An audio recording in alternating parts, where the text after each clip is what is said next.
Hello दोस्तों, आपका स्वागत है संपादकीय हिंदी डिक्टेशन में। इसी तरह के डेली नए और सबसे पहले वीडियो के लिए मेरे चैनल को लाइक करें, शेयर करें और सब्सक्राइब करें।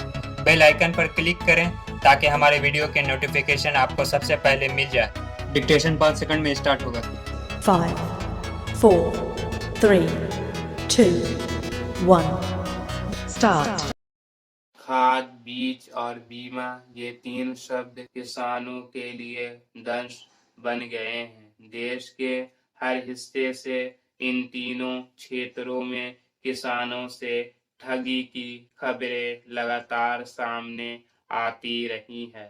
हर बार ठगों पर कठोरतम कार्रवाई और नीति नियमों को अधिक पुख्ता करने के दावे वादे किए जाते हैं, मगर सिलसिला है कि खत्म ही नहीं होता।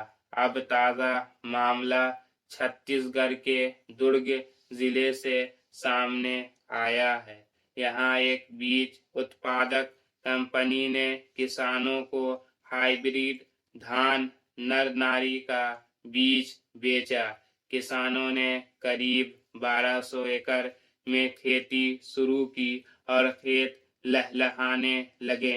बालियाएं भी अच्छी आई, मगर जब कटाई की बारी आई तो पता चला कि बालियों में दाने ही नहीं पड़े।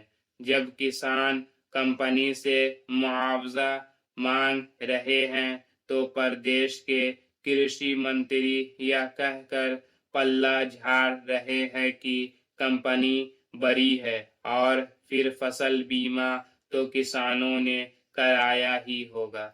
साफ है यह एक बड़ा धोखा है और इसमें सरकारी मिशनरी की भी मिली भगत की बू आ रही है।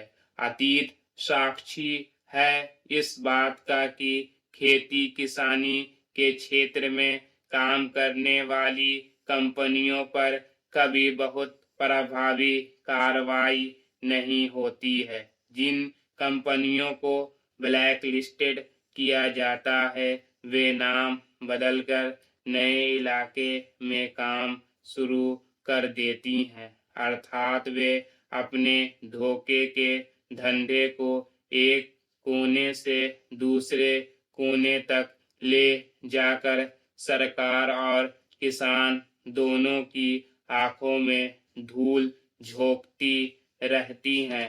दुखद तो यह है कि बीच में ठगी होने से तो किसानी का पूरा बीज चक्र ही प्रभावित हो जाता है और मजबूरन वह अगले वर्ष भी बीज कंपनी के कुचक्र में फंस ही जाता है।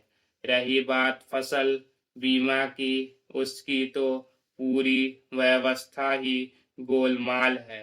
दस्तावेज में ऐसी शर्तें लगाई जाती हैं कि अन्नदाता को लागत का 10-20% भी नहीं मिल पाता। हाँ, इतना जरूर है कि प्राकृतिक आपदा के दौरान फसल बीमा को लेकर पक्ष विपक्ष को आरोप प्रत्यारोप और जमकर बयानबाजी करने की वजह जरूर मिल जाती है।